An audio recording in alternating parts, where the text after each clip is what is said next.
Alex Eala's relaxing Japanese getaway. Recharge after the Kinoshita Group Japan Open. The night sky over Osaka was painted in shades of indigo and silver, a soft drizzle kissing the streets that had once echoed with the cheers of tennis fans.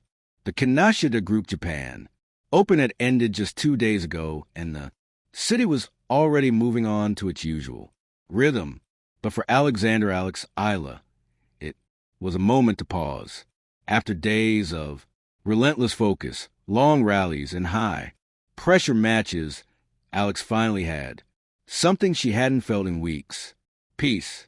The 20-year-old Filipino tennis star, known for her fiery forehands and fearless energy, traded her racket for a cup of warm matcha and a window seat overlooking Kyoto's gentle morning mist. "This," she whispered to herself, "is what I needed."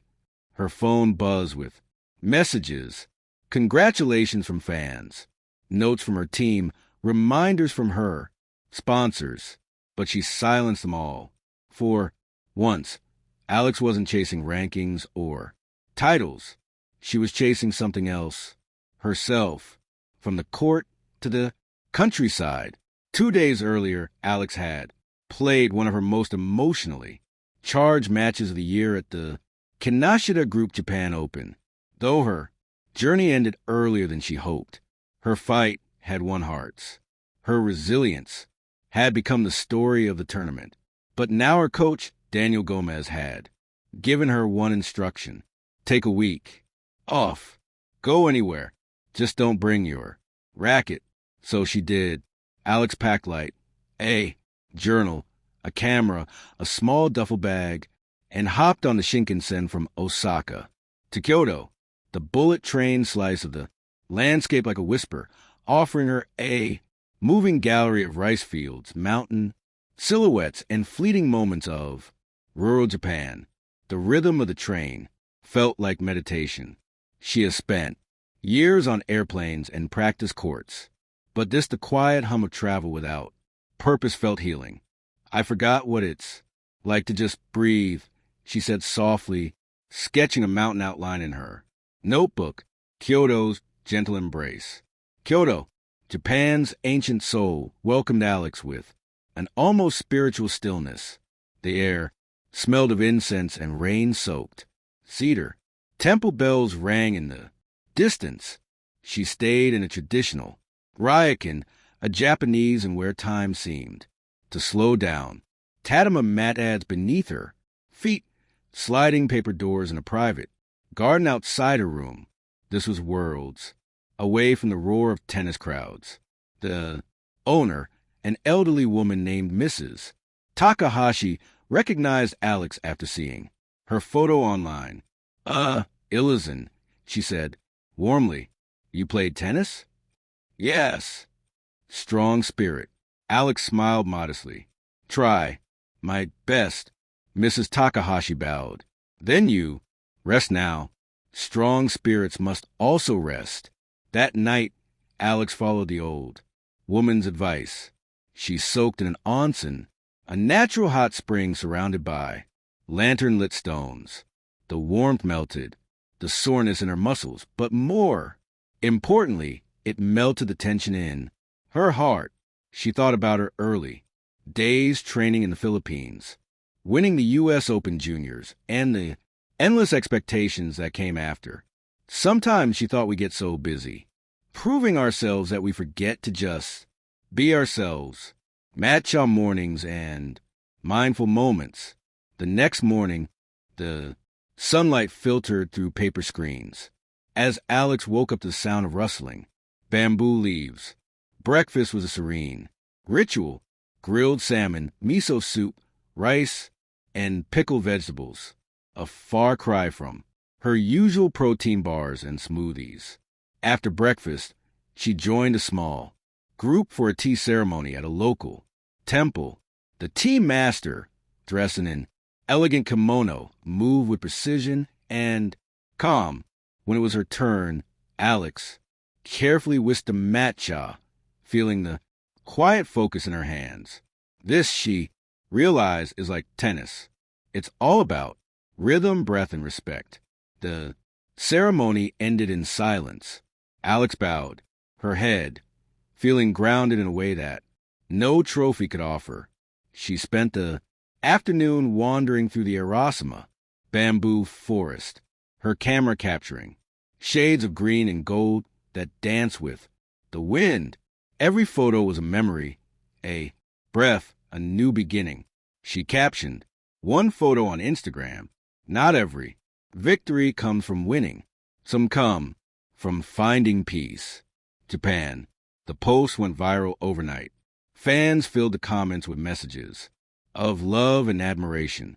Even Japanese fans who had watched her battle on the court days ago wrote messages in both Japanese and English. You play with heart. Please come back stronger. Red. Heart. Reflections under cherry. Blossoms.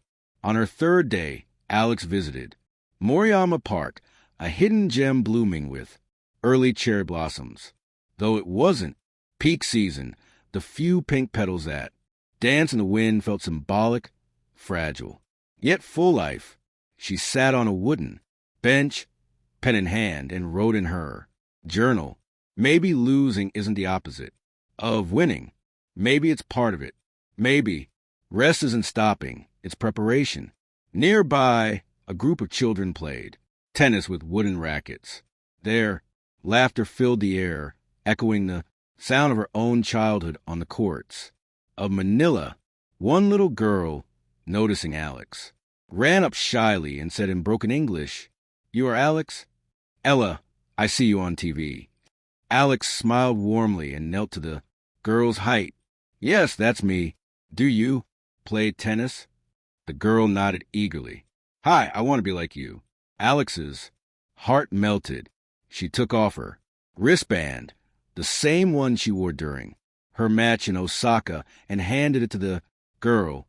"Then promise me," she said softly, "you'll always play with love, not fear." The girl beamed. "I promise." The mountain of clarity. By the weekend, Alex decided to take a solo hike up Mount Karama, a sacred site known for tranquility and panoramic views. The climb was steep, but she welcomed the challenge. Her legs burning, her lungs working, her thoughts clearing with each step. At the summit, the wind whispered to the cedar trees. Below, Kyoto stretched like a living painting. Alex stood there, eyes closed, and made a silent vow. When I return, she thought, I'll play not for pressure, not for perfection, but for purpose. Return flight, renewed spirit. As her plane lifted off from Konkai International Airport, Alex looked out. The window, the blue horizon stretching endlessly. She thought about the days ahead, the next tournaments, the training sessions, the dreams waiting to unfold. But this time, she was returning as the same athlete who had arrived. She was lighter, freer. She sent one last message to her coach. "Thanks for making me take this trip. I didn't find a trophy, but I found peace." Coach Gomez replied minutes later, "That's the most important one you'll ever have." Epilogue. The calm before the next storm. Weeks later, Alex stepped onto another court, this time in Singapore. Her eyes sharper, her movement smoother, her energy brighter. Commentators noticed something different. "She's playing with so much clarity." One said, "She must have found something special in Japan," said another. Indeed, she had. The headlines would later read, "From Osaka to enlightenment, Alex returned stronger after her Japanese retreat." But for Alex, it wasn't about headlines anymore. It was about balance between ambition and peace, between fighting and feeling, between being an athlete and being human. And as a crowd cheered once again, she smiled. The same quiet, genuine smile she wore under Kyoto's cherry blossoms. Because in the end, Japan had not just given her rest, it had given her back herself. Thank you for watching. Please don't forget to hit the subscribe button, like, and share.